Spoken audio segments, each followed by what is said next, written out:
February 20, 1945. Northern approaches, Iwo Jima. Japanese lookout posts observed unfamiliar American armor advancing through the gray volcanic dust. Dark smoke drifted behind them, not from damage, but something unusual. The turret of one vehicle slowly rotated toward a reinforced bunker, and where a cannon normally protruded, there was a different device. A reshaped tube. A nozzle. Then came the noise. A sharp, mechanical exhalation, like pressured air being released. A heartbeat later, a stream of blazing fuel blasted outward, sweeping across 150 yards of ash and swallowing the nearby fortification in a wave of napalm-thick fire. The screams ended almost instantly. Terrified Japanese troops grabbed their field telephones, desperate to report what they had just seen. 8 altered Sherman tanks fitted with flamethrowers, weapons the defenders had never encountered. Weapons that would fundamentally reshape the coming combat in the Pacific's most savage campaign. What Yamada could not know was that these vehicles were the result of months of concealed experimentation at Schofield Barracks in Hawaii. Secret modifications performed by Navy Seabees working non-stop. An industrial and military fusion that produced what one Marine officer later called the most effective weapon of the operation. By the second day of the fighting on Iwo Jima, the arithmetic of destruction had shifted. These 8 tanks alone would be responsible for more than 30% of Japanese losses by fire, statistics that scarred survivors on both sides for generations. For a full year, the Imperial Japanese Army had transformed Iwo Jima into the strongest defensive network in the Pacific. 8 square miles of volcanic wasteland had been turned into a fortress that rejected all conventional military logic. General Tadamaki Kurabayashi, placed in command of the island in June 1944, understood with absolute certainty that he could not repel the American assault. His mission was something else: make the island's capture so costly that the United States might reconsider invading Japan itself. Kurabayashi had analyzed the disasters at Saipan, Peleliu, and the Philippines. Traditional Japanese tactics, meeting the enemy at the waterline, launching massive banzai charges, had failed catastrophically against American firepower. So he made a radical break from centuries of samurai tradition. There would be no heroic charges, no warriors dying honorably in open battle.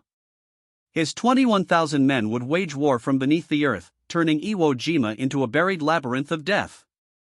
By February 1945, Japanese engineers had completed 11 miles of interconnected tunnel, with plans for 17 total. Some sections plunged 7 stories deep into the volcanic rock. Over 5,000 caves and dugout chambers existed, many large enough for 300 to 400 men. Roughly 1,500 fortified sites dotted the landscape. Reinforced bunkers with 4-foot-thick concrete walls, strengthened with steel bars scavenged from abandoned building projects, crowned every rise. Each position was placed to create overlapping kill zones. Every patch of ground on the island could be swept by hidden guns behind steel shutters that opened only to fire and then sealed shut again. The tunnel system itself was a masterpiece of military engineering. Ventilation shafts disguised as natural formations delivered air. Subterranean hospitals with full operating rooms could treat hundreds. Communication centers buried 75 feet down coordinated resistance through miles of protected telephone cable. Storage caverns held months' worth of rice, water, and ammunition. Beneath Hill 382 lay the largest chamber, a 50-meter-long underground hall wide enough to shelter an entire battalion. Kurabayashi deployed his troops with near-mathematical exactness. The southern zone near Mount Suribachi formed a semi-autonomous command under Colonel Kaneko Atsuchi, whose 2,000 men operated artillery capable of striking the beaches. The northern plateau, naturally ideal for defense, held the majority of the island's forces, 15,000 troops under Kurabayashi's direct authority. Between these strongpoints, a mobile reserve of 4,000 soldiers could move anywhere through the tunnel network to reinforce critical sectors. The Americans knew Iwo would be difficult. Intelligence reports suggested well-prepared defenses, but the full scope of Kurabayashi's underground fortress remained hidden from aerial reconnaissance. 74 consecutive days of bombing had dropped 6,800 tons of explosives on the island. Naval bombardment had hurled 22,000 shells onto Japanese positions. American planners expected these preparations to have eliminated most resistance. They projected the island would fall in 5 days. They were catastrophically wrong. The preliminary bombardment had destroyed less than 200 of the 1,500 fortified positions. The tunnel system remained virtually intact. Most Japanese soldiers hadn't even been scratched by the massive firepower demonstration at Schofield Barracks, Hawaii, 5 months before the invasion. Colonel George F. Unmarked assembled a team that would revolutionize armored warfare in the Pacific. Unmar, a career Army officer with 44 years of military service, commanded the U.S. Army Chemical Warfare Service's most secret project in the Central Pacific Area, CNPAC. His mission: develop a weapon system capable of neutralizing Japanese cave and bunker complexes that had proven immune to conventional weapons. The colonel's initial team was small, just the 43rd Chemical Laboratory Company. But Unmac understood the magnitude of his task required exceptional talent. He requisitioned 25 men from the 117th Naval Construction Battalion, the CBS, whose mechanical genius and practical engineering skills were legendary throughout the Pacific. He added personnel from the 5th Marine Tank Battalion and the 81st Ordnance Company, creating a unique joint service team, united by a single purpose: build a weapon that could burn the Japanese out of their caves. Leading the technical development were machinist Mate First Class A Riker and electricians Mate Second Class Joseph Klee. 2 CBS whose names would never appear in headlines but whose innovation would save thousands of American lives. These men brought practical battlefield experience from previous island campaigns. They had seen Marines die trying to assault fortified positions that artillery couldn't destroy. They understood the problem wasn't firepower. It was applying that firepower effectively against an enemy fighting from underground. The challenge was daunting. Previous attempts to mount flamethrowers on tanks had produced mixed results. The Army's initial designs were crude field modifications. Essentially, portable flamethrowers bolted onto tank hulls. The Canadian Ronson system, which the Marines had acquired 30 units of, had a range limited to 60 to 80 yards with thickened fuel. Fuel capacity allowed only 30 to 40 seconds of total fire. The weapons were maintenance nightmares that frequently malfunctioned in combat, with failure rates exceeding 40% in field conditions. The first breakthrough came with the M3 light tank conversions, dubbed Satan tanks. The 43rd Chemical Company's first creation, Hells of Fire, demonstrated the concept's potential, but revealed critical limitations. The turret traverse was limited to 180 degrees. The flame gun's elevation was restricted. Most critically, the light tank's thin armor made it vulnerable to Japanese 47mm anti-tank guns that were standard equipment in defensive positions. UNM's team needed something better. Through military channels that reached to the highest levels, UNMA reported directly to Admiral Chester Nimitz's staff. They located 8 M4A3 Sherman medium tanks available for conversion. These tanks displaced 35 tons powered by a 500 horsepower Ford GAV8 engine with armor ranging from 25mm to 76mm thickness. Standard armament included a 75mm main gun and multiple 30 caliber machine guns. The Shermans had proven their durability in European combat and possessed the armor protection necessary to survive Japanese anti-tank fire. But finding tanks was only the beginning. The real innovation came when Riker and Kell decided to combine the best elements from 3 existing flamethrower systems: the British Ronson, the Navy Mark I, and captured German designs from North Africa. Working 20-hour days in the Hawaiian heat, sleeping in shifts beside their welding equipment, the CBS began creating something unprecedented. The resulting weapon, designated CBH-1, Construction Battalion Hawaii 1, represented a quantum leap in flamethrower technology. Installation required 150 pounds of welding rod and 1,100 electrical connections, each one critical to the weapon's function. The conversion took 1,200 man-hours per tank, with 150 parts specially machined by CB metalworkers. Each conversion cost between $20,000 and $25,000, equivalent to $360,000. In modern currency, the technical specifications were revolutionary. The CBH-1 operated at 300 lb per square and pressure, triple that of previous designs. Maximum range extended to 150 yards with thickened fuel, nearly 3 times the distance of portable flamethrowers. The fuel mixture, a carefully calibrated blend of diesel fuel, gasoline, and napalm thickener developed by the 43rd Chemical Laboratory, would burn at 1,500 degrees Fahrenheit. The system could maintain continuous fire for up to 80 seconds, though doctrine recommended bursts of 2 to 3 seconds to conserve fuel and maintain accuracy.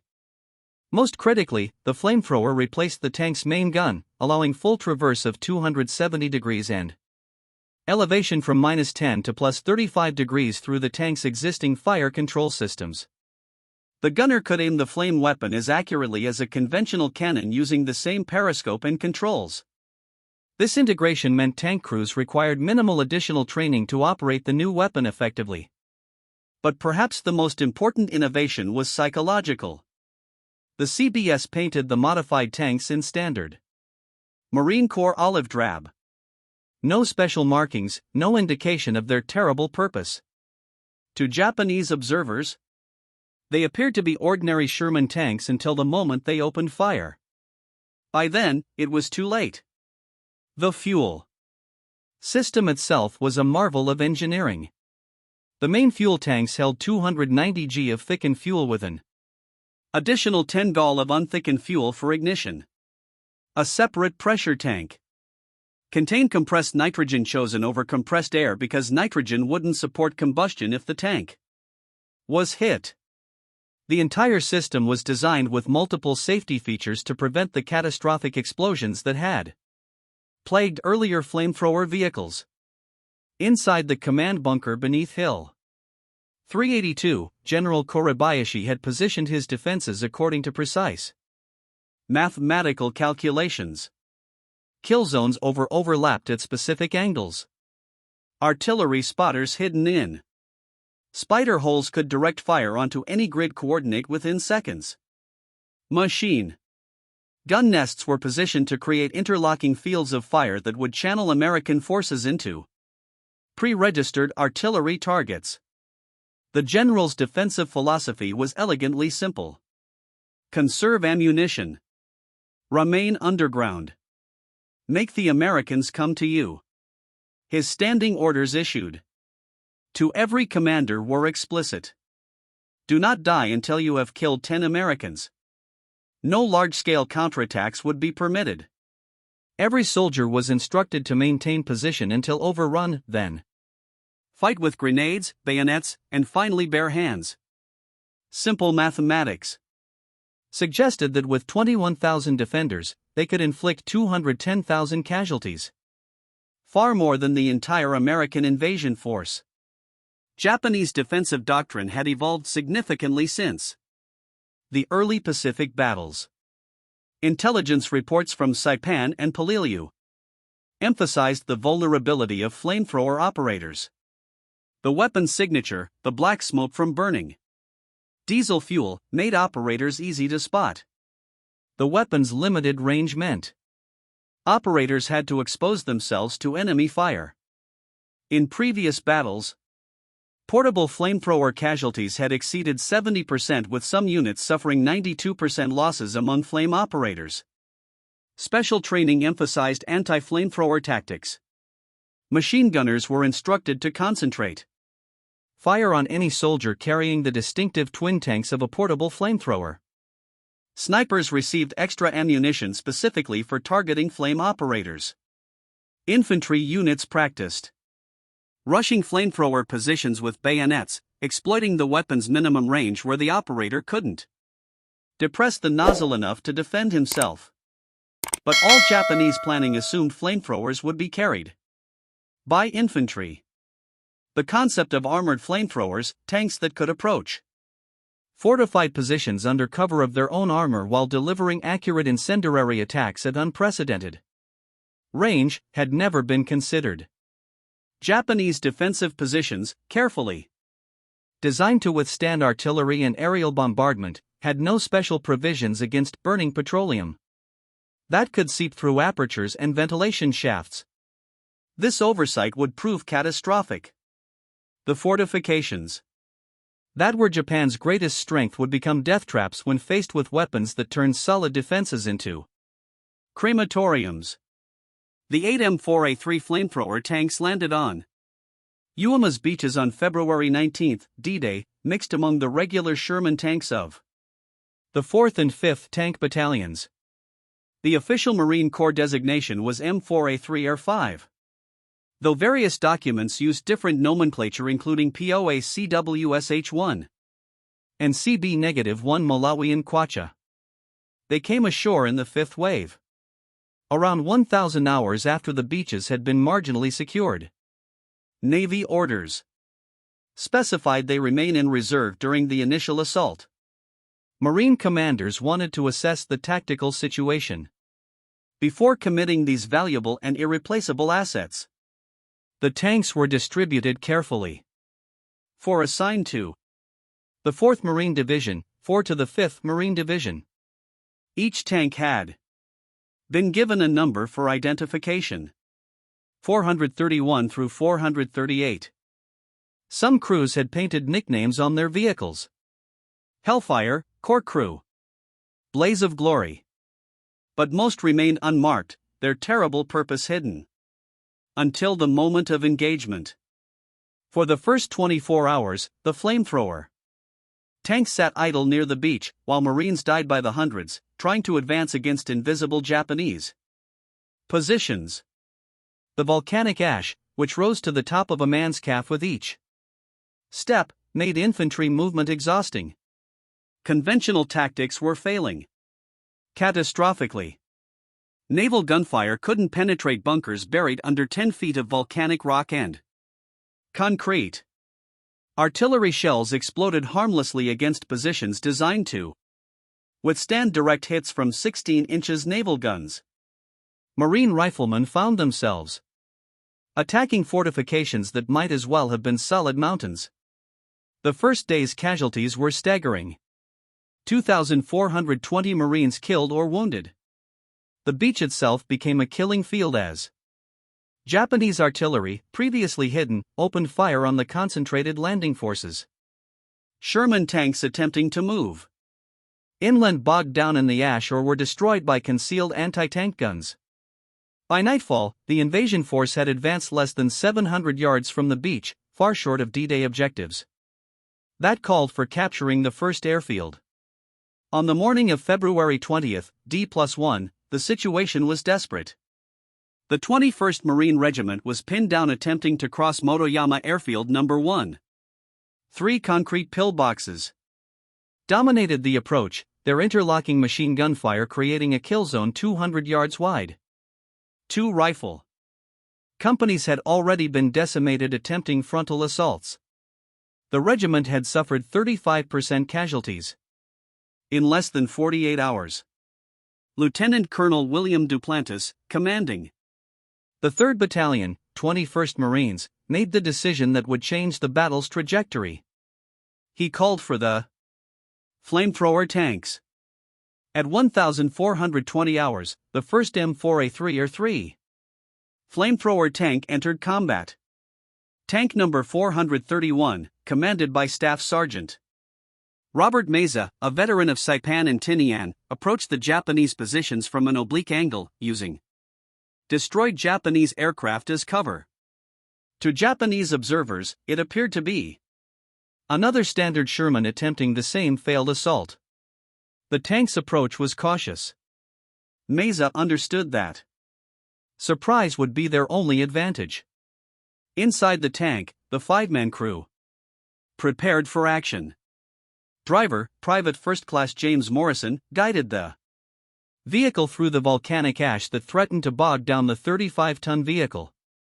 Assistant Driver, Private Robert Chen manned the bow machine gun, watching for Japanese infantry. Loader Corporal Anthony Vitelli checked the fuel pressure gauges. 300 psi, optimal for maximum range. Gunner Corporal Thomas Carlson peered through his periscope, tracking the nearest pillbox.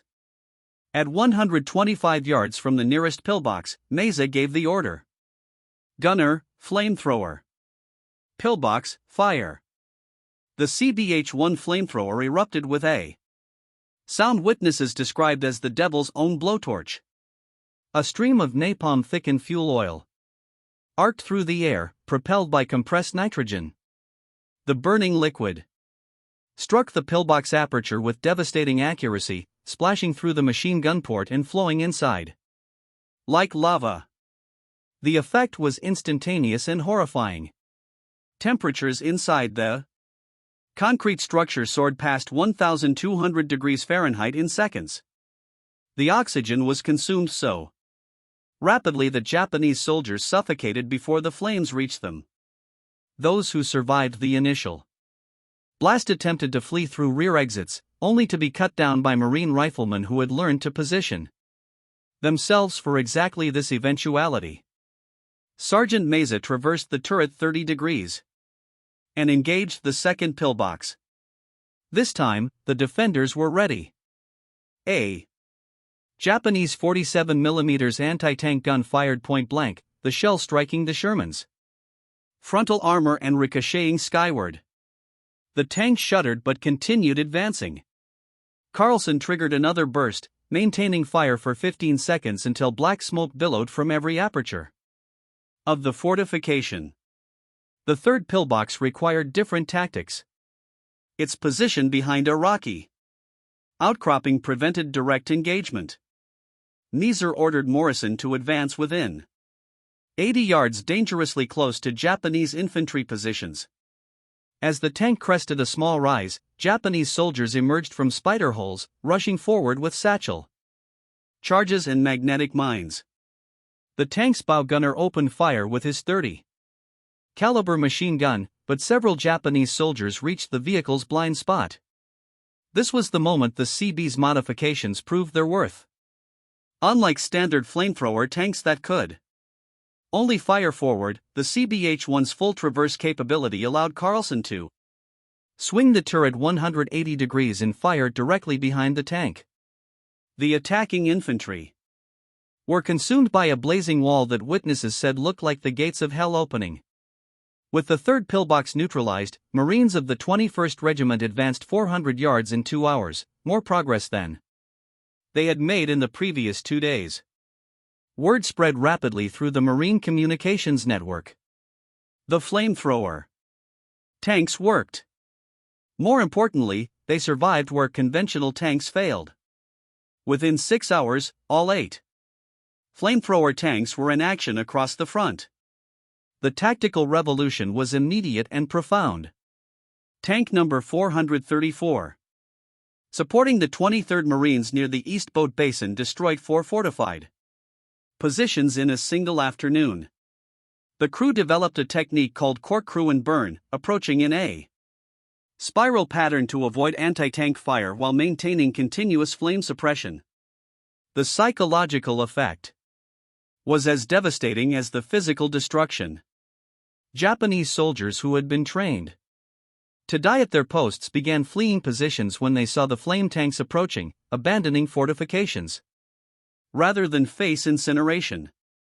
Tank number 437 pioneered breach and clear tactics with the 24th Marines. The flamethrower would first neutralize a position's defenders. Then Marine engineers would rush forward with demolition charges to permanently destroy the fortification. This combination proved devastatingly effective against positions that had resisted days of conventional assault. In one afternoon, a single flame tank engineer team destroyed 7 bunkers that had stopped an entire battalion's advance. But it was tank number 432 that demonstrated the weapon's true psychological impact. Supporting the 26th Marines near the base of Mount Suribachi, the tank approached a complex of interconnected caves. Commander Sergeant William Patterson ordered his driver to stop 100 yards from the cave entrances. Through the tank's periscope, Patterson could see Japanese soldiers watching from the darkness. Patterson triggered a short burst of flame into the air, a demonstration. The psychological effect was immediate and unprecedented. Japanese soldiers began fleeing from rear exits, abandoning positions they had been ordered to defend to the death.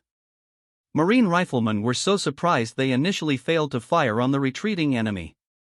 In 30 minutes, an entire defensive sector collapsed without the tank firing a shot directly at enemy positions. This represented the first mass abandonment of defensive positions in Japanese military history. By nightfall on February 20, Marine units were already modifying their tactics around flamethrower tank availability. Attack plans were postponed until flame tanks could be brought forward.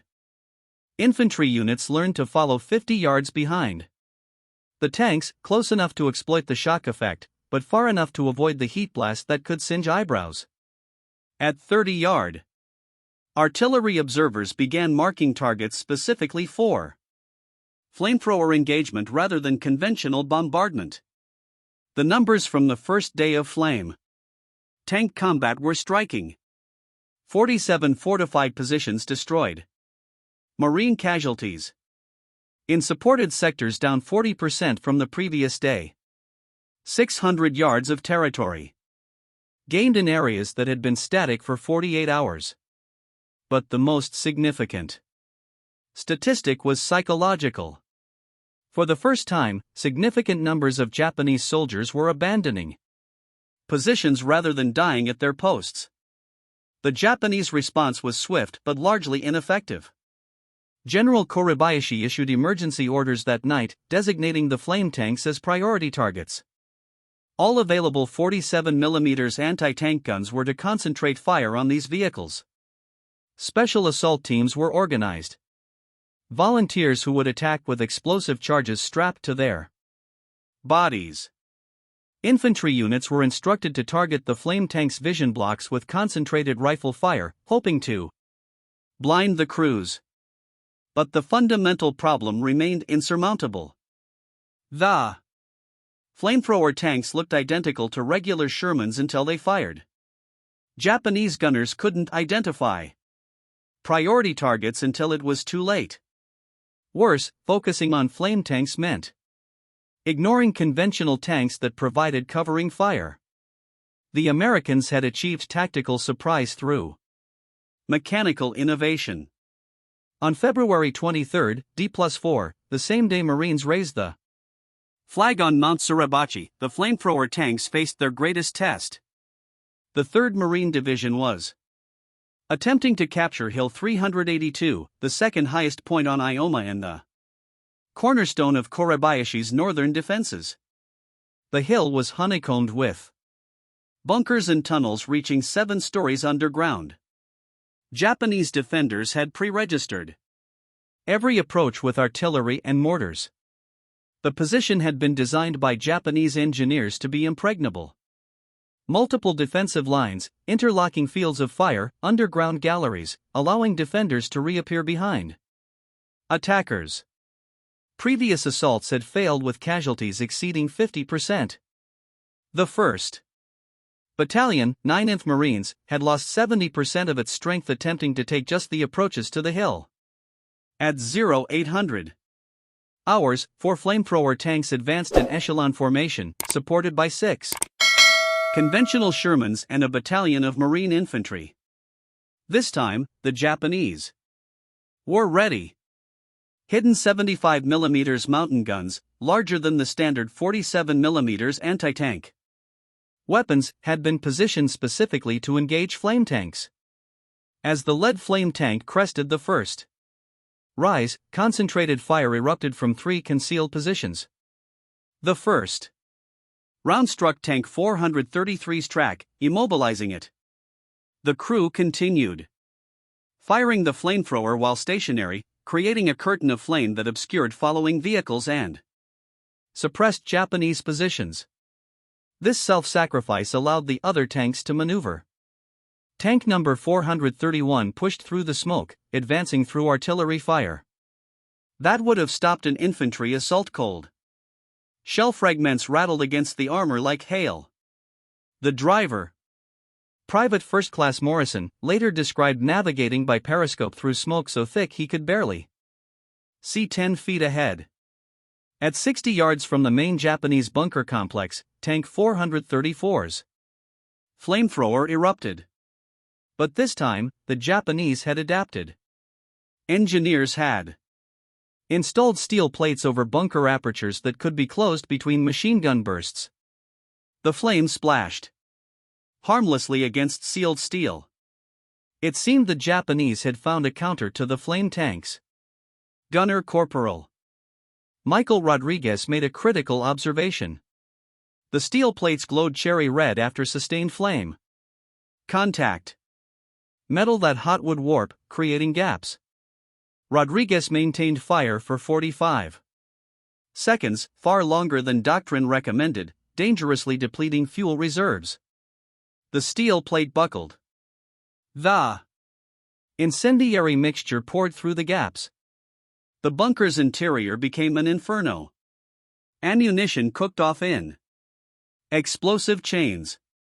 Concrete cracked from thermal shock. Secondary explosions revealed the tunnel entrances Japanese engineers had carefully concealed. Marine infantry rushed forward with satchel charges, throwing explosives into every opening before the defenders could reorganize. In 3 hours, Hill 382's outer defenses had been breached. The impregnable position was falling, but the battle also revealed the flamethrower tank's limitations. Tank number 431 exhausted its fuel supply after 80 seconds of continuous operation. Refueling required withdrawing to designated areas where specialized fuel trucks waited, a process that took 2 hours minimum. During that time, Japanese defenders could reinforce and reorganize. The tanks were powerful, but not inexhaustible. Most significantly, on this same day, Corporal Herschel Woody Williams demonstrated that man-portable flamethrowers still had a critical role when flamethrower tanks couldn't maneuver through a narrow ravine called the amphitheater. Williams advanced on foot with a 70-pound M2-2 flamethrower. In 4 hours of combat, covered only by 4 riflemen, 2 of whom would die protecting him, Williams destroyed 7 pillboxes that were inaccessible to tanks. Williams's technique complemented the flame tanks perfectly. Where tanks couldn't go, brave men with portable flamethrowers could still advance. His actions that day would earn him the Medal of Honor. He would become the last surviving World War II Medal of Honor recipient, passing away in June 2022 at age 98. His citation read in part, "Quick to volunteer his services when our tanks were maneuvering vainly to open a lane for the infantry through the network of reinforced concrete pillboxes, buried mines, and black volcanic sands." Corporal Williams daringly went forward alone to attempt the reduction of devastating machine gun fire from the unyielding positions. The statistics from the first week of combat told a remarkable story. In sectors where flamethrower tanks operated, Marine casualties dropped by 40% compared to unsupported attacks. Japanese positions that had resisted days of conventional assault fell within hours. The 8 tanks had consumed 70,000 gall of fuel mixture in 7 days, destroying an estimated 300 fortified positions. Daily consumption averaged 10,000 gallons, a logistical challenge. That required establishing special fuel depots near the front lines. By early March, the battle had shifted to Iwo Jima's northern plateau, a hellscape of sulfur pits, twisted ravines, and volcanic rock formations that made tank operations nearly impossible. General Korebayashi had positioned his final defensive line here precisely because the terrain favored defenders. The area had been designated the meat grinder by Marines who faced 850 casualties taking a single hill. Tanks that attempted to navigate the broken ground through tracks on sharp volcanic rocks or bellied out on obstacles invisible beneath the ash. The flamethrower tanks adapted again.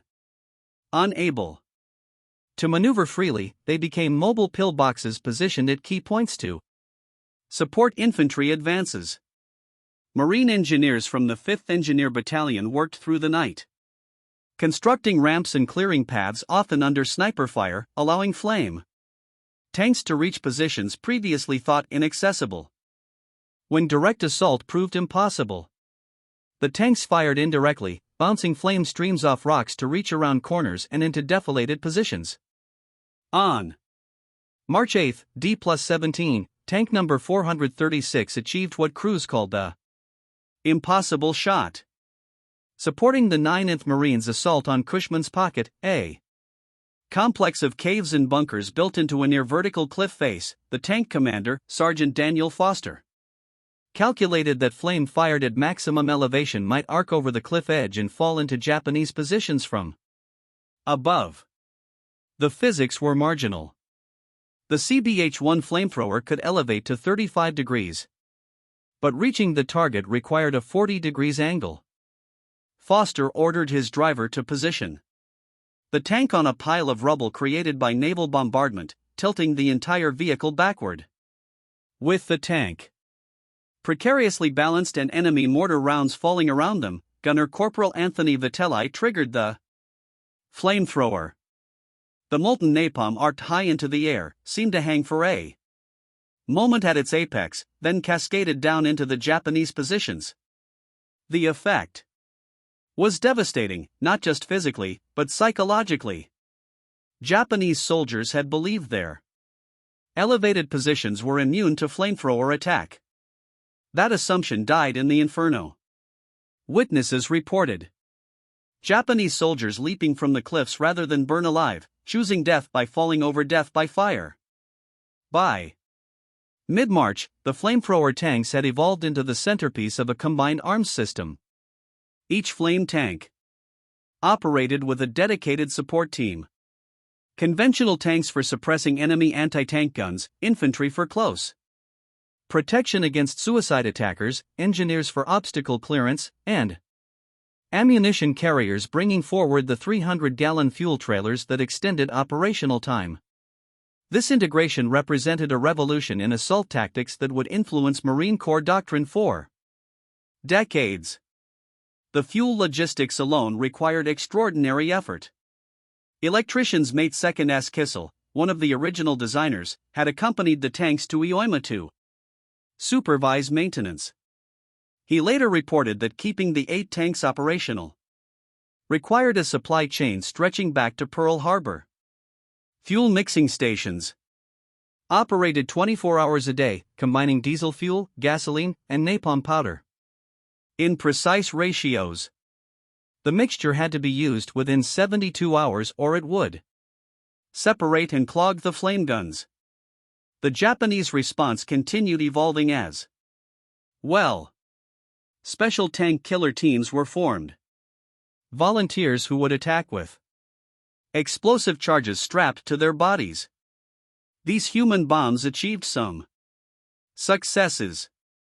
Tank number 438 was destroyed on March 11 when a Japanese soldier detonated himself against the vehicle's engine compartment, killing 3 of the 5 crew members. But such tactics were ultimately futile. For every flame tank damaged, replacements arrived from the beach, and damaged flame tanks were often repaired and returned to action. General Kuribayashi, observing from his command bunker deep beneath the northern plateau, recognized the strategic implications. In his final report to Imperial Headquarters, transmitted on March 17, he wrote, "The enemy's special flame tanks have proven more effective than all their artillery and aerial bombardment combined. They achieve in minutes what conventional weapons cannot accomplish in days. We have no effective counter to this weapon. The Americans have not just superior numbers, but superior imagination. The crescendo came during the final week of March as Marines pushed into the gorge, Kurabayashi's last stronghold. This twisted maze of ravines and caves, nicknamed the Bloody Gorge by Marines, represented the ultimate test of American tactical innovation versus Japanese defensive determination. Here, in an area less than 700 yards square, the remaining 3,000 Japanese defenders prepared to make their last stand. On March 21, D+30, all operational flamethrower tanks, 6 of the original 8 with 2 under repair, concentrated for a coordinated assault. They had been reinforced by 4 additional flame tanks rushed from Hawaii. Though these newer models used the less effective Ronson system with only 60 to 80 Y range, the assault would be the largest concentration of flame weapons in the Pacific War.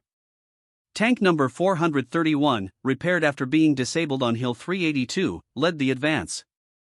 Its armor bore the scars of combat, welded patches where shell fragments had penetrated, dents from dozens of hits that had failed to penetrate, scorch marks from near misses. Number 433, with a makeshift track repair that gave it a distinctive clanking sound, took the left flank. Numbers 434, 436, and 437 formed the center, while 432 anchored the right.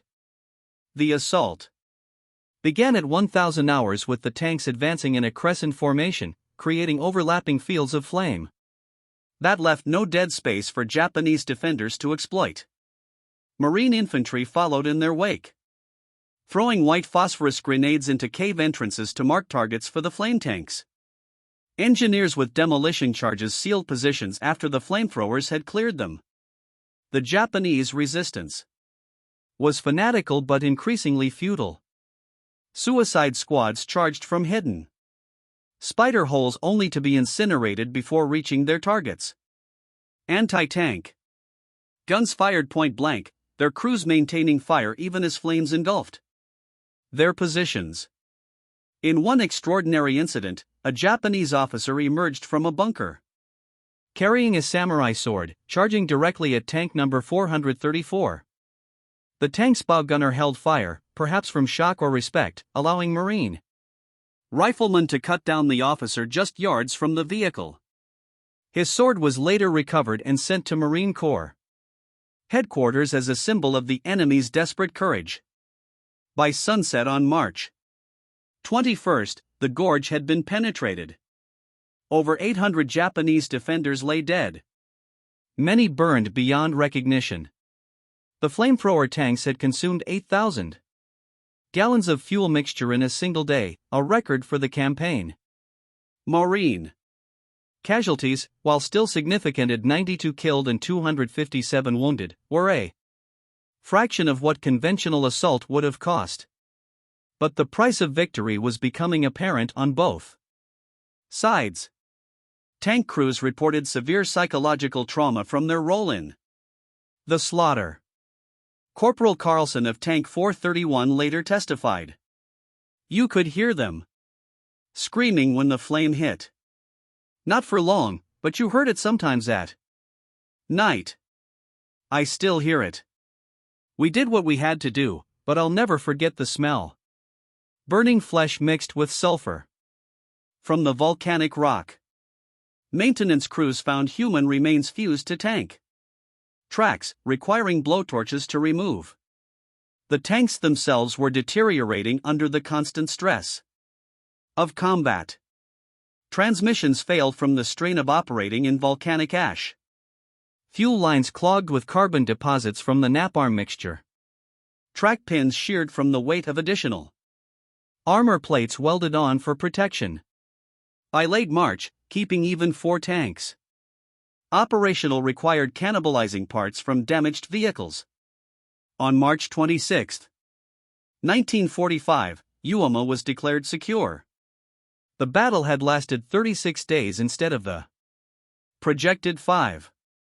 American casualties totaled 26,038, including 6,821 killed. numbers that shocked the American public and military leadership alike. Japanese losses were nearly total. Of approximately 21,000 defenders, only 216 survived as prisoners. The rest died fighting or in increasing numbers as the battle progressed by suicide rather than face capture or death by flame. The flamethrower tanks had revolutionized the battle's dynamics. Post-action analysis credited them with reducing American casualties by an estimated 5,000 men. They had destroyed over 1,000 fortified positions, consumed 360,000 gallons of fuel mixture, and fundamentally changed Marine Corps assault doctrine. But perhaps most significantly, they had broken the myth of Japanese invincibility in defensive positions. Captain Frank Caldwell, commanding Company F, 26th Marines, provided perhaps the most succinct assessment. It was the flame tank more than any other supporting arm that won this battle.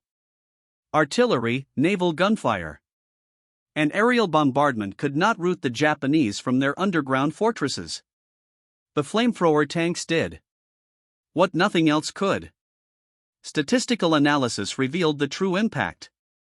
Over 30% of Japanese casualties on Iwo were caused by flame weapons, both tank-mounted and portable. In sectors where flame tanks operated, the rate of advance increased by 300%. Compared to unsupported attacks. Japanese prisoners, a rarity in Pacific battles, numbered 216, more than the combined total from Tarawa, Saipan, and Plu. Many specifically cited fear of burning alive as their reason for surrendering. The tactical implications extended far beyond Iwo. The Marine Corps immediately requested 54 additional flamethrower tanks for future operations. Colonel UNM's team at Schofield Barracks went into overdrive production, working with a AAA priority, the same level assigned to the B-29 bomber and Manhattan Project. They developed the improved CBH-2 model with increased range and reliability. By June 1945, 70 new flame tanks were ready for Operation Downfall, the planned invasion of Japan. The Army, observing Marine success at Iwo, accelerated its own flamethrower tank program. The entire 713th Tank Battalion was converted to flame tanks for the Okinawa campaign. During the Battle of Okinawa in April-June 1945, Army flame tanks would consume 200,000 gallons of fuel mixture, proving equally effective against Japanese cave complexes in the southern part of the island. The weapon that had been a last-minute improvisation became standard equipment for Pacific operations. But the strategic implications reached beyond battlefield tactics. Japanese military doctrine refined over centuries had failed catastrophically against American technological innovation. The flamethrower tanks represented something more than a new weapon. They embodied the transformation of warfare from individual courage to industrial capability. The production statistics tell their own story. Colonel on Mars. Flame Tank Group ultimately produced 354 flame tanks by war's end. The CBS at Schofield Barracks manufactured 226,343 gall of flamethrower fuel. The napalm mixing plant they constructed could produce 1,000 gallons per day. This industrial capability replicated across the Pacific meant American forces could literally burn their way through Japanese defenses. The CBS who had created these weapons received little public recognition. Machinist mate Rasher and electricians mate Kissel returned to civilian life after the war, their names forgotten, except in obscure technical reports. Colonel UNM continued developing chemical weapons until retirement, his contribution to victory known only to a few military historians. Yet their innovation had saved thousands of American lives and shortened one of the Pacific War's bloodiest battles. The tank crews faced different challenges. Many struggled with what would later be recognized as post-traumatic stress disorder. The memory of human beings turned to ash, of screams cut short by consuming flame, haunted men who had done what duty demanded. Sergeant Meeser never spoke of his service until shortly before his death in 1993, telling his grandson, "We did what we had to do.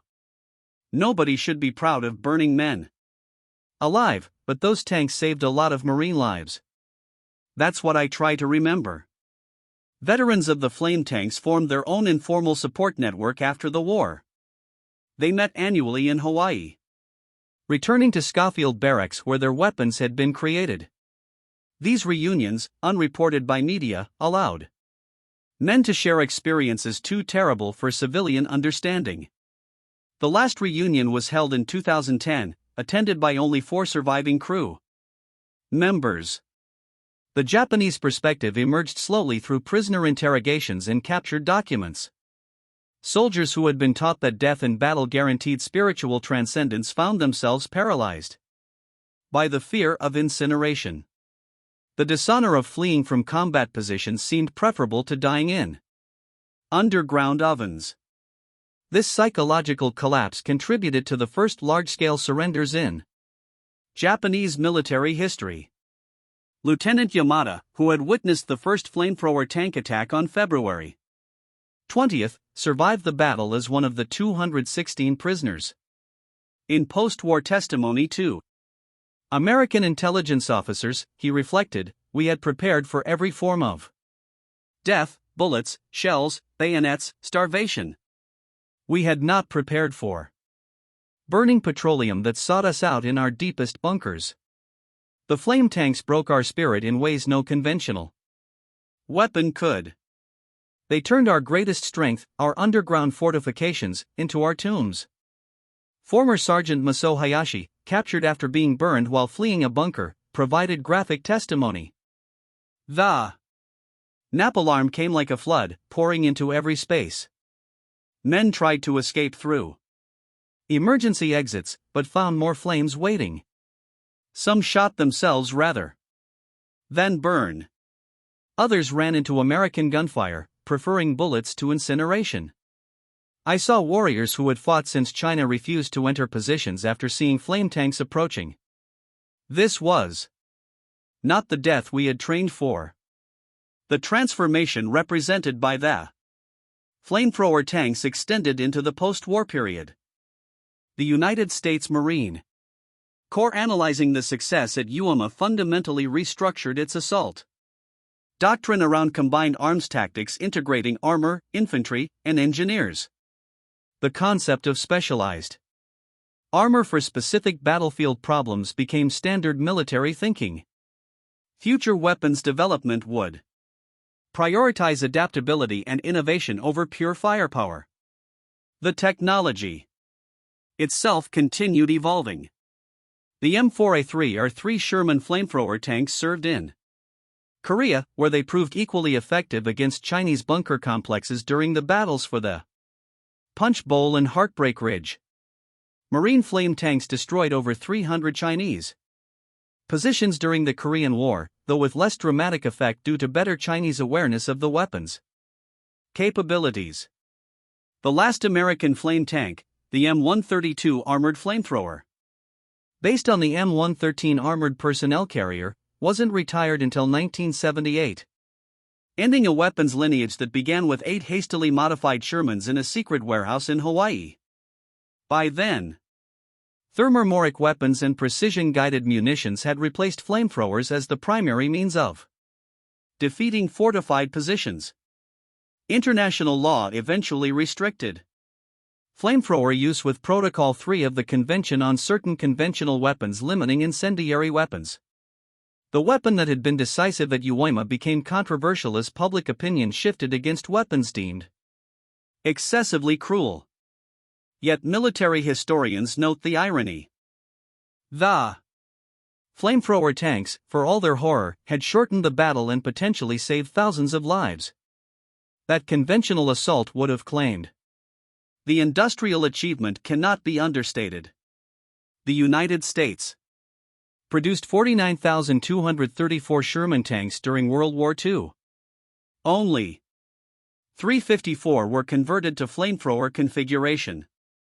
Yet, these few hundred vehicles had impact far exceeding their numbers.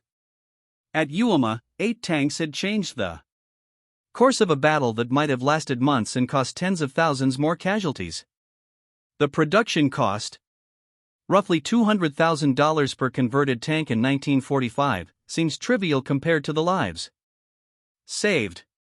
Military analysts calculated that each flame tank at Iwo Jima potentially preserved 625 American casualties based on casualty rates and unsupported versus flame-supported attacks.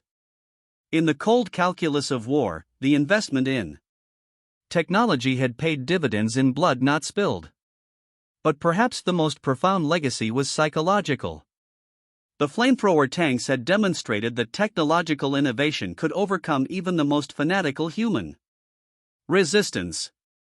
The age of individual warrior prowess was ending, replaced by an era where victory belonged to nations capable of superior industrial production and technical innovation. The samurai spirit, for all its nobility, could not withstand liquid fire delivered by mass-produced machines. In the volcanic soil of Iwo Jima, beneath monuments to courage and sacrifice, lie the remains of over 20,000 Japanese soldiers who died defending positions they believed impregnable. Many were incinerated by weapons they never imagined could exist. Their deaths marked not just the end of a battle, but the end of an era when spiritual dedication could overcome material disadvantage. The 8 M4A3 or 3 flamethrower tanks that fought at Iwo Jima were ultimately machines. Steel, aluminum, rubber, and mechanical components assembled by workers who would never see combat. Yet, they represented something larger. The mobilization of American industrial might, scientific innovation, and mechanical genius in service of victory. The CBS who built them, the Marines who crewed them, and the Japanese who died facing them were all part of a transformation that would define modern warfare. Today, the last surviving flamethrower tank from Iwo Jima sits in the National Museum of the Marine Corps in Quantico, Virginia. Tank number 434, the museum specimen, bears the scars of its service. Welding marks where armor was patched, dents from shell impacts, scratches from volcanic rock. A small plaque notes its specifications and battle history. What it cannot convey is the sound of compressed nitrogen releasing, the smell of burning napalm mixed with sulfur, the sight of liquid fire flowing like water into underground fortresses. Visitors often pass quickly, disturbed by the weapon's terrible purpose. School children on field trips ask why anyone would create such a horrible weapon. Veterans who understand its history pause longer, some saluting, others simply staring in silent remembrance. For them, the tank represents not glorification of war, but recognition of war's terrible necessities. The last reunion of Iwo Jima flame tank veterans was held in 2015 on the battle's 70th anniversary. Only 3 crew members attended, all in their 90s. They gathered at the museum, sharing memories with historians eager to preserve first-hand accounts. Corporal Anthony Vitelli, former gunner on Tank 436, offered perhaps the most poignant observation. People ask if I'm proud of what we did. Pride isn't the right word. We did a terrible job that had to be done. Those tanks saved Marine lives. That's enough. The men who designed, built, and operated these machines have almost all passed into history. Corporal Herschel Woody Williams, who fought alongside the flame tanks with his portable flamethrower, was the last Medal of Honor recipient from Iwo Jima to die, passing in June 2022 at age 98. With him went the last living memory of flame warfare's terrible reality. His foundation continues to honor Gold Star families, ensuring the sacrifice of those who died is not forgotten. Colonel UNMAR's classified reports declassified in the 1970s reveal the frantic pace of innovation that produced the flame tanks. Working 20-hour days, sleeping in shifts beside their welding equipment, the CBS had accomplished what conventional military procurement would have taken years to achieve. Their reward was seeing their creation succeed beyond all expectations, shortening one of the Pacific War's bloodiest battles. The Japanese military archives, opened to researchers in the 1980s, provide the enemy perspective on facing flame tanks. Report after report describes the paralysis of watching liquid fire approach, knowing that concrete and steel offered no protection. Orders to hold positions to the death became meaningless when death came as flowing fire that sought out every hiding place. One Japanese report noted, "The flame tanks negated every advantage of our defensive positions. Height meant nothing when fire could arc over obstacles. Depth meant nothing when flame flowed like water into our tunnels.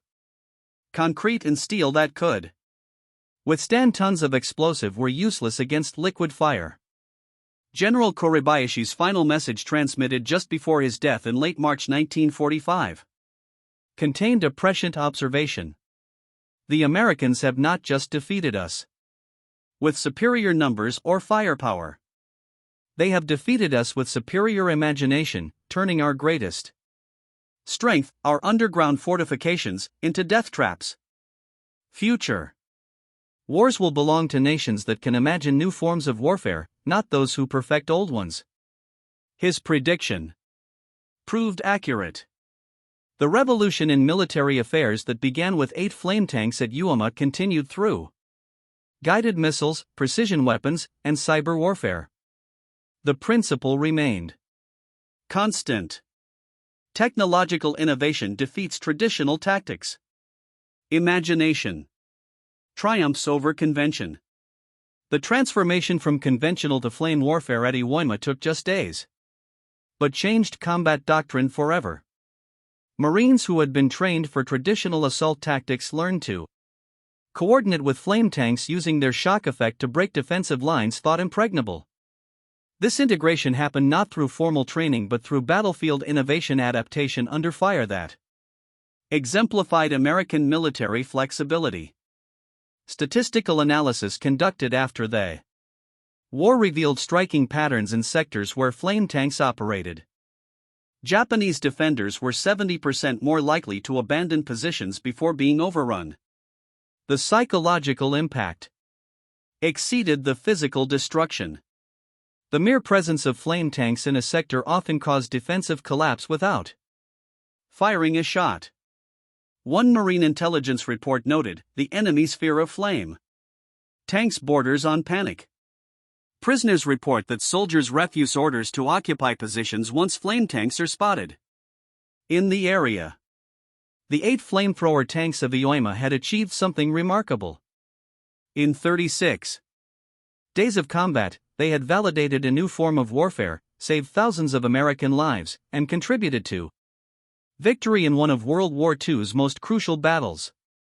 Their legacy lived on in every subsequent conflict where American forces faced entrenched enemies, from Korea to Vietnam to Iraq. Yet the moral questions remain unresolved. The tank crews who survived often struggled with what they had done. The efficiency of killing by fire, the industrial scale of incineration, challenged traditional concepts of honorable warfare. These men had been instruments of a terrible necessity, wielding weapons that turned human beings to ash in seconds. Many never spoke of their service, taking their memories to the grave rather than burden others with the horror. The final testament comes from a 1985 reconciliation ceremony on Iwo Jima.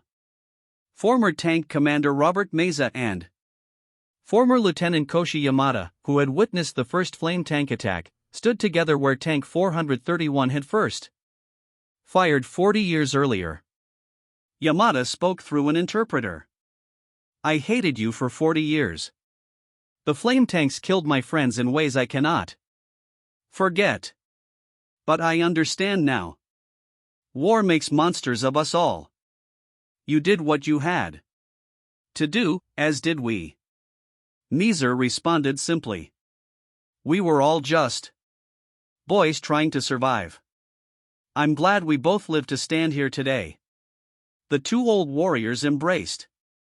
As the sun set over Iwoma's black sand beaches, the veterans walked together toward the memorial to all who died. Behind them, Mount Suribachi rose against the darkening sky. The island that had once burned with combat fury had returned to peace. The age of the flamethrower tank had begun and ended in the Pacific, its legacy written in fire across volcanic islands. 8 modified Shermans had changed the nature of warfare, demonstrating that victory in modern conflict belonged to nations capable of wedding industrial might to battlefield innovation.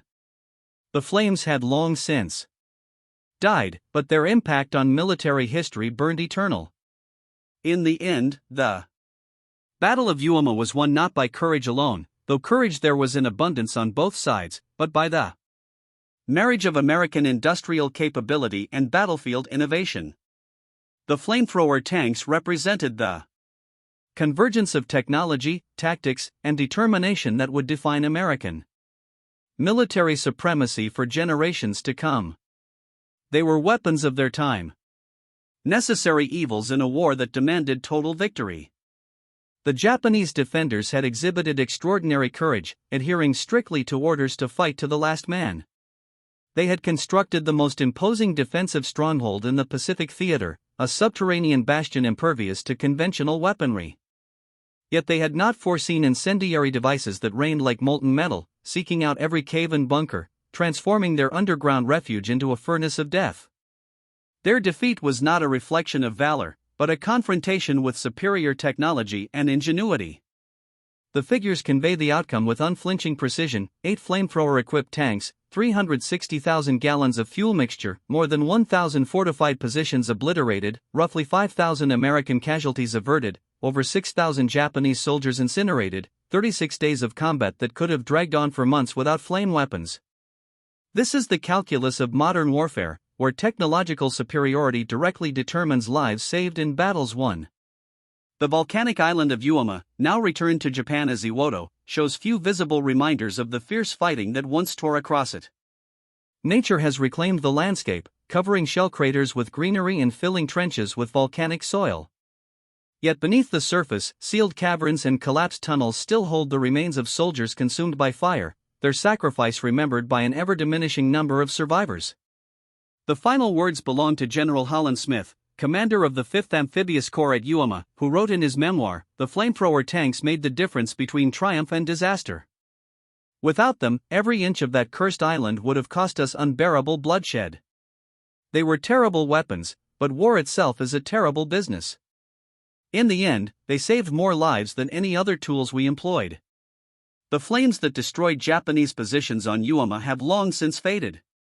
The men who operated them have mostly passed from memory. Yet the revolution they ushered in the shift from individual valor to technological dominance continues to influence military thought across the globe. In 8 modified Sherman tanks, the United States had created a weapon capable of breaking the deadlock of the Pacific War's most impregnable fortress, forever altering the character of combat. The battle was concluded. The war would soon end. But the echo of those flames, the hiss of compressed nitrogen, the torrent of liquid fire flooding subterranean bunkers, the screams abruptly silenced by searing heat, will reverberate through military history for eternity. The era of the warrior had ended in fire on a volcanic island in the Pacific. The era of technological warfare had begun.